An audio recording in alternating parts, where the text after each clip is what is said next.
Na početku filma prikazano nam je da su dvije djevojke, Hunter i Becky, zaglavljene na ogromnom tornju visokom 2000 metara. Pokušavaju nazvati pomoć, no zbog velike nadmorske visine njihovi telefoni nemaju signal. Najgore je to što se toranj nalazi usred pustinje, pa je nemoguće da ih neko primijeti. Da stvar bude još gore, neki lešinari su ih počeli napadati. Ako zaspu, pašće ravno u smrt. Pozdrav svima, Lamon ovdje i danas pričamo o jednom iznimno duboko psihološkom filmu pod nazivom The Fall. Uživajte u filmu. Priča započinje u retrospektivi gdje Becky, njen partner Dan i njezina najbolja prijateljica Hunter planinare po stijenama. Njih troje djeluju kao da se dobro zabavljaju kada Dan naiđe na malu rupu. Stavlja ruku u rupu kako bi se uhvatio za oslonac, no iznenada iz rupe izleti ptica, zbog čega on padne i zapetlja se u uže. Dan daje sve od sebe da se zaljulja prema stijeni, no bez uspjeha. Becky i Hunter također pokušavaju pomoć, no uže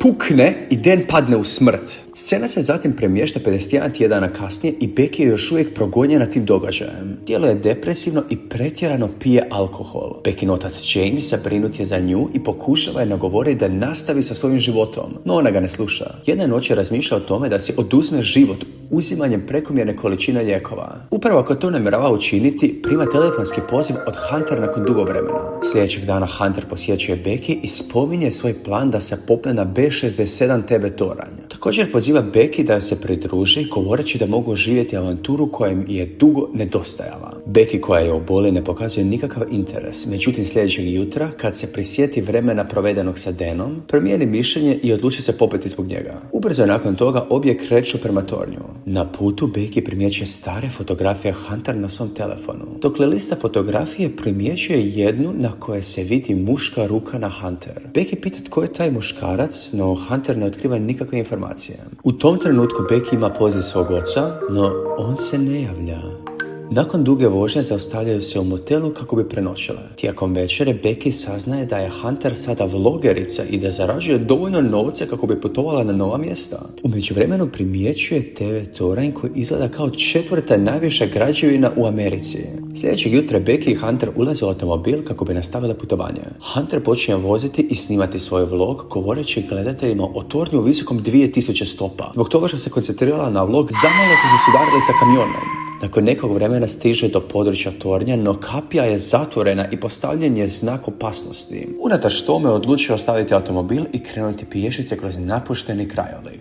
Na putu primjećuju lešinare kako jedu životinjsko meso, što Hunter dokumentira u svom vlogu. Također objavljuje fotografiju životinja na društvenim mrežama gdje brzo dobiva mnogo lajkova. Nekoliko trenutaka kasnije stiže do tornja i Hunter ponovno počinje snimati. Sa druge strane, Becky postaje prestravljena od penjanja jer je podsjeća na prošlost. Razmišlja o odustajanju, no Hunter je nagovori da se suoči sa svojim strahovima. Hunter zatim povezuje svoje uže sa Becky i počinje se penjati ljestvama unutar tornja. Cijeli toranj izgleda zahrđalo. Ljestve djeluju nestabilno, a vici i matice su labavi.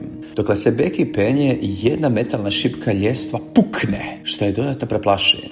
Unatoč tome, skupi hrabrost i nastavlja se penjati. Na kraju dolaze do polovice i primjećuju da grad izgleda poput grada igračaka. Kratko se odmaraju, popiju malo vode i nastavljaju uspon. Nakon nekog vremena dovrše penjanje na 1800 stopa i sad im preostaje još samo 200 stopa vanjskim ljestvama tornja. Becky je prestravljena zbog vjetra, visine i zagrđalog stanja tornja. Traži od Hunter da se vrate, no Hunter joj kaže da nastavi dalje. Počinju se penjati vanjskim ljestvama koje izgledaju još opasnije. Uskoro nailaze na metalne diskove na putu i moraju se provući sa strane ljestava. Hunter lako savlada prepreku i pomaže Becky da je prijeđe. Vjetar postaje sve jače dokle se penju, što Becky još više plaši. Kada Hunter to primijeti, dodatno je uplaši tresuće ljestve. Zbog toga se vici još više olabave i jedan ispadne. Srećom, to nema neposredan učinak i nastavljaju se penjati. Prije nego li doći do vrha, još jedan vijak ispadne. Napokon stižu na vrh i počinju fotografirati i snimati videozapise. Ipak Hunter nije zadovoljna, pa uzima dron kako bi snimila bolje kadrove. Uskoro daje Becky kontrolu nad dronom i objesi se sa ruba tornja kako bi stekla popularnost. Zatim se ponovno popne i govori Becky da učini isto.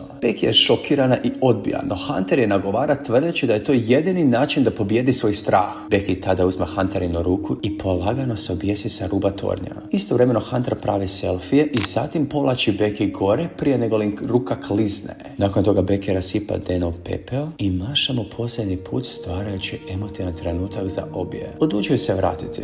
Vežu pojaseve, Becky ide prva, no čim se počne spuštati, ljestve pucaju i ona pada. Srećom Hunter zgrabi uže i uspije je povući gore. Nakon iskustva bliske smrti, obje se smiju poput luđakinja, no smijeh brzo nestaje kad primijete da su ljestve nestale.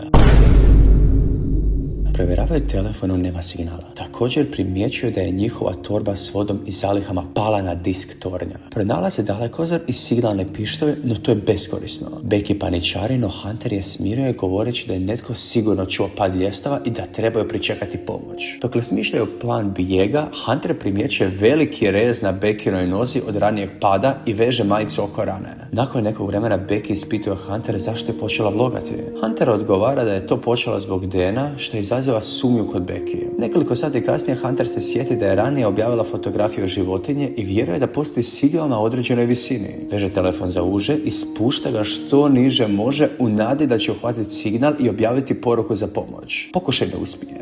Odlučio baciti telefon dolje. Hunter stavlja telefon u cipelu, omota ga čarapama i grudnjakom kako bi ga zaštitila i baci ga dolje. Becky tada primjećuje tetovaž 143 na Hunterinom stopalu. Otkriva se da je Dan koristio kod 143 kako bi izrazio ljubav. Ubrzo primijete muškarca i psa u podnožnju tornja. Vrište za pomoć, no on ih ne čuje. Vidimo da je Hunter telefon uništen, što znači da je plan propao. Muškarac odlazi. Becky baca obje cipele kako bi privukla pažnju, no bez uspjeha. Želi koristiti signalne pištolje, no Hunter je zaustavlja jer se signal danju ne bi vidio. Kasnije primjećuju druge muškarce koji su došli na zabavu. Planiraju koristiti signalni pištolj noću. Kad padne noć, Becky ispali signal. Muškarci primijete signal i djevojke koje mašu. Prilaze Hunterinom automobilu, što razveseli djevojke. Međutim, umjesto da ih spase, muškarci ukradu njihov automobil i odvezu se. To ih potpuno slomi i sad moraju pronaći novo rješenje. Kasnije Becky pita Hunter za tetovažu. Hunter priznaje da je imala aferu sa Danom 6 mjeseci. Ispričava se Becky jer se zaljubila u njezinog partnera i napravila veliku grešku. Kaže da je Dan privukao jer ju je slušao, no da je Becky voljela više pa je prekinula aferu. Becky je razočarana jer su je izdali i prijateljica i partner. Sljedećeg jutra alarm na Beckinom telefonu se oglasi, označavajući da je prošlo 24 sata od kako su bacile Hunterin telefon. Jako su žedne, pa Hunter odluči sići do diska po torbu. Veže jedno uže za toranj, a drugo za sebe i spušta se. Ne može dosegnuti torbu, pa otkopča pojas, visi jednom rukom i zaljulja se do diska. Uzima torbu, popija vodu i pomoću selfie štapa zakači torbu za uže.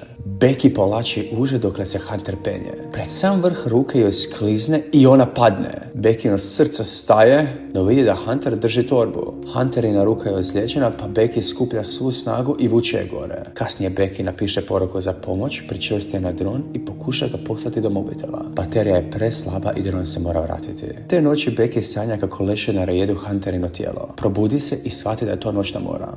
Sljedećeg jutra Becky shvati da mogu napuniti dron pomoću svjetla torenja. Penje se gore i drži punjač dokle se puni, usred vrućine i napada lešinara. Torba pada dolje. Dron je napunjen, no kad ga pošalje prema mobitelu, kamion ga udari i uništi. Kasnije oluja dodatno pogoršava situaciju. Becky želi spavat, no Hunter joj brani jer bi je lešinari mogli napasti. Becky traže Hunterinu cipelu da još jednom baci telefon. Hunter kaže da je cipela na njenoj nozi. Otkriva se da Hunter zapravo nije preživjela pad. Pala je na disk i umrla. Becky je cijelo vrijeme povukla samo torbu i halucinirala Hunter. Te noći Becky preživi oluju i snimi poruku za oca. Sljedećeg dana lešinar počne jesti njene rane. Becky ga uhvati i razbije mu glavu o metal, ubivši ga. Pojede njegovo meso kako bi preživjela. Veže se užetom i skoči na disk gdje leži Hunterino tijelo. Stavlja telefon u Hunterinu cipelu, zatim cipelu u Hunterino tijelo i baca ga dolje. Kasnije James prima poruku i zove 911. Dolazi na mjesto i vidi policiju kako prenosi tijelo. Mislio da je to Becky, no uskoro vidi da je njegova kćer živa. Otac i kći se ponovno susreću u emotivnom trenutku. Čiča miča, gotova je priča.